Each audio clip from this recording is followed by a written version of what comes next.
Kamusta Libra? Welcome to Like a Tarot. Alamin natin ang message ng mystical card at ang angel number mo.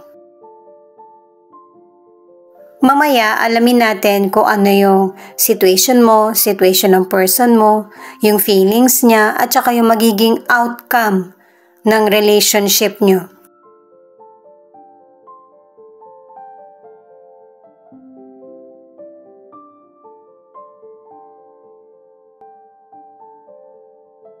Itong card mo habang tinitingnan ko, may paghinto. Maybe dahil sa ang ilan sa inyo, meron ka pang hinihintay at saka sinusuri kaya hindi ka nagpapatuloy. Maigi mong inoobserbahan yung sitwasyon mo or kalagayan.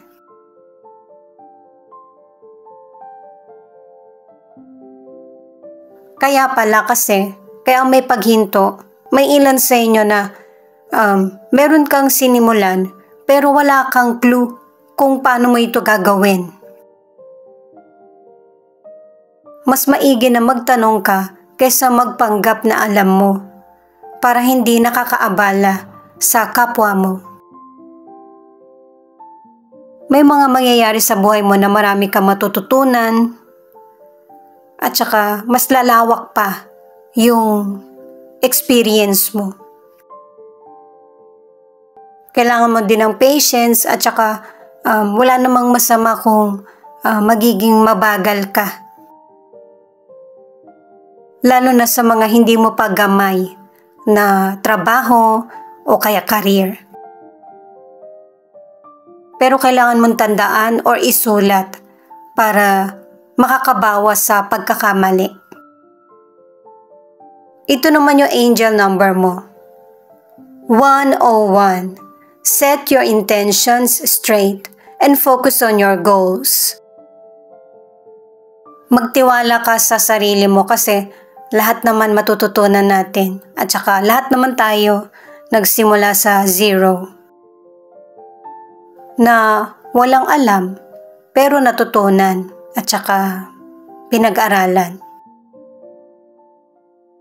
Para sa mga bagong viewers, ang reading na ito ay timeless reading. General reading at guide po lamang kaya hindi po magre-resonate sa lahat. Kunin mo lang yung akma sa sitwasyon mo at kung kailan mo ito napanood, yun ang start ng 1 week reading para sa iyo. Ikaw na bahala magpalit kung si person mo ito o ikaw. Alamin muna natin yung situation mo. Pero syempre, kahit na cards mo ang aalamin natin, pwede pa rin kayo magkabaliktad ng person mo kasi connected kayo sa isa't isa.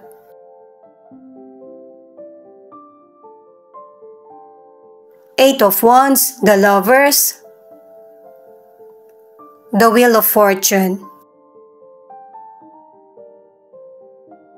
Merong magandang trabaho, negosyo, o kaya love life na dumating sa buhay mo. Ito yung tamang timing na nakalaan para sa iyo na dapat mo nang ma-experience. Ready ka man or hindi kasi biglaan itong darating. Yung hindi mo talaga inaasahan na panahon. Sa career o negosyo ay maganda yung nagiging trabaho mo. Nakakatulong ka sa family mo. Merong sapat. Ang ilan naman sa inyo, nagkaroon ka ng negosyo na hindi mo akalain na may magandang bunga na kilala ng maraming tao. Kaya pinagtutulungan nyo ng person mo na mapaunlad dito lalo. Meron namang ilan na magkukwit ka na sa trabaho mo kasi meron kang bagong sisimulan at mas masaya ka. Para sa ilang single, bumalik yung person na nakipaghiwalay sa'yo. Yung person na biglaang nakipaghiwalay or ginost ka. Hindi man naging maganda yung ending ng naging relasyon mo sa past na ito, sa past person, ang ilan sa inyo may feelings ka pa rin.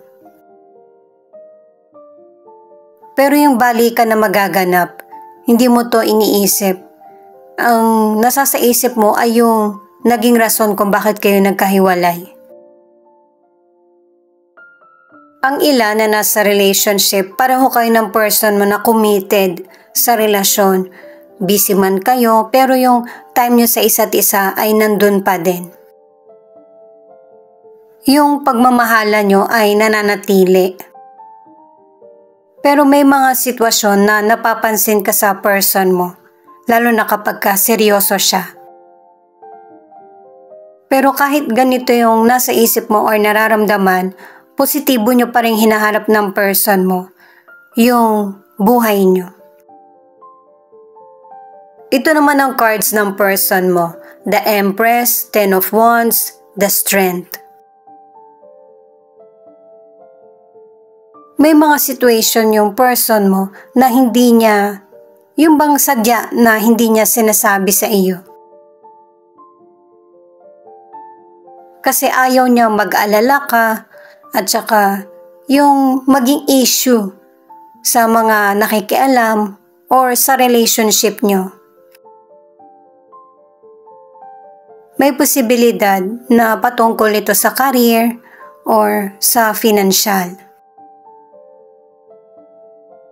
Pero makakayanan niya ito na malagpasan anuman yung trials na dumarating sa kanya na para maitaguyod yung family nyo or maging maayos yung connection nyo. Pagsubok yung dumarating sa inyo ng person mo. Importante na magtiwala sa sarili at saka sa kakayahan. Dahil sa anuman yung pinagdaraanan ay malalagpasan ito ng kalma at saka hindi kailangan mag-react agad-agad sa sitwasyon. Sa financial, maganda yung nagiging daloy. Ang problema lang, hindi sumasapat. Pero wag itong gawing issue kasi yung magandang kapalaran or swerte ay nasa iyo. At saka ang ilan sa inyo mag-i-invest, dun mo paiikutin yung financial mo. Pwedeng bumili ka ng lupa, bahay, apartment, o kotse. Yun yung pamamaraan mo na para makaipon. Na kapag may kailangan ka, meron kang maibebenta, hindi yung nagsisave lang ng money sa bangko. Para sa ilang single, nakatatlong cards ka na para sa the one or true love na darating sa iyo. May ilan na may sinusuyo kang person. Akala mo nasayang yung pagsuyo mo sa kanya, yung panlilikaw ba? Pero siya na mismo yung nag-reach out sa iyo na pareho kayo ng feelings. Para naman sa ilan na nasa relationship, babae ka man o lalaki, yung person mo, yung paghanga niya sa iyo ay hindi pa rin nagbabago. Para naman sa ilan na nasa relationship ay sinisikap nyo ng person mo na mag-improve at saka mas lalong maging matatag yung relasyon nyo. Alamin muna natin yung feelings ng person mo, pero pwede rin ipakita kung ano yung feelings mo kasi connected kayo sa isa't isa. Nakadalawang cards ka na merong sitwasyon na matatapos. Pwedeng yung problems nyo or ang ilan nagkahiwalay or yung alinlangan or pagdududa. Kasi pareho kayo ng person mo na merong situation or mga salita na nagpa-trigger na para ang maging solusyon ay yung magkahiwalay.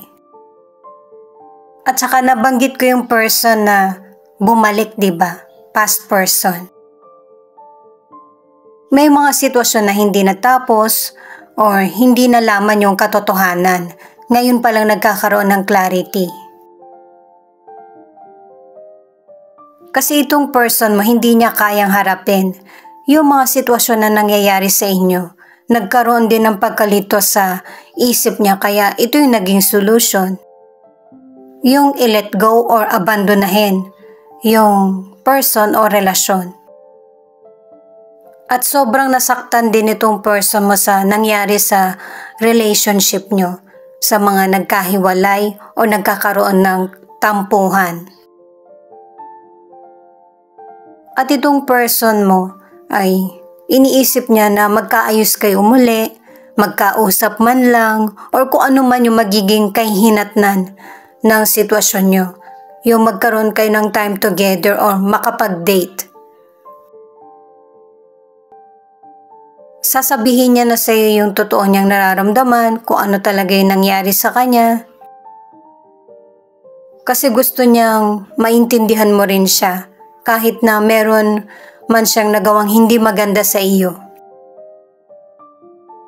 Pero syempre may mga person na hindi basta ganito na lang kadali na magpatawad o lumimot.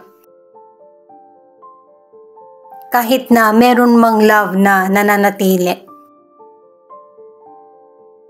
May ibang libra naman sa relationship na maayos yung relasyon nyo ng person mo kahit na magkaroon man kayo ng problema na susolusyonan. Sinusuportahan ng isa't isa at hindi nakakasakal na relasyon. Three of Cups, Page of Wands, Knight of Wands. Ito yung cards para sa outcome. Itong cards na ito ang nagsasabi na merong celebration na magaganap. Pwedeng dahil sa karir mo, sa negosyo, or magandang kita. At saka nakadalawang cards ka na merong past person. Pwedeng kaibigan mo dati, naging karelasyon, or taong naging konektado sa iyo. Magkikita kayo muli. At saka ito yung panahon na meron ka ng nakamit na happiness or tagumpay sa buhay. Nagiging confident ka na rin sa sarili mo. Para naman sa kalusugan, itong tatlong cards na ito ang nagsasabi na meron kang maganda or maayos na kalusugan. Yun nga lang ang ilan sa inyo, hindi mo inaalagaan. Maybe dahil sa bata ka pa, hindi ka pa nag-iisip ng mga kung anumang sakit. Kaya hanggat maaari ay magkaroon ng limitasyon. May ilang libra na hindi ka naman nagda-diet, pero nag-exercise ka o kaya marami kang activities na nakakatulong sa kalusugan mo. Sa mga single, itong mga cards ang nagsasabi na meron ng bagong person na darating sa buhay mo. Itong person na to yung may katangian na hinahanap mo. At kahit gusto mo na yung person, ay magiging maingat ka pa rin, kikilalanin mo pa rin. Pwedeng katrabaho mo siya or makilala mo siya sa mga event or salo-salo. Ito yung final card na Five of Cups na ang ibig sabihin ay soon may mga magandang mangyayari sa buhay mo. Magtiwala ka na ma-achieve mo yung dreams mo. Kahit na may hardship na dumating sa buhay mo or challenges, ay mag-focus ka pa rin sa goals mo. Ano man yung mangyari. Kasi may mga maganda at positibo itong resulta in the end. Ang ilan na nasa relationship, meron kayong mga magiging plano sa future. Pwede magpakasal na kayo o kaya binyagan na yung baby nyo. Or magkakaroon na kayo ng baby ng person mo. Marami kayong masayang pagsasaluhan ng person mo. At saka, ang nakakabuti sa inyo ng person mo, kapag meron kayong problems, hinaharap nyo itong pareho. Sinasabi nyo kung ano yung nasa isip nyo o kaya nararamdaman. Kaya mas lalong nagiging matatag ang relasyon at saka nagkakaintindihan kayo.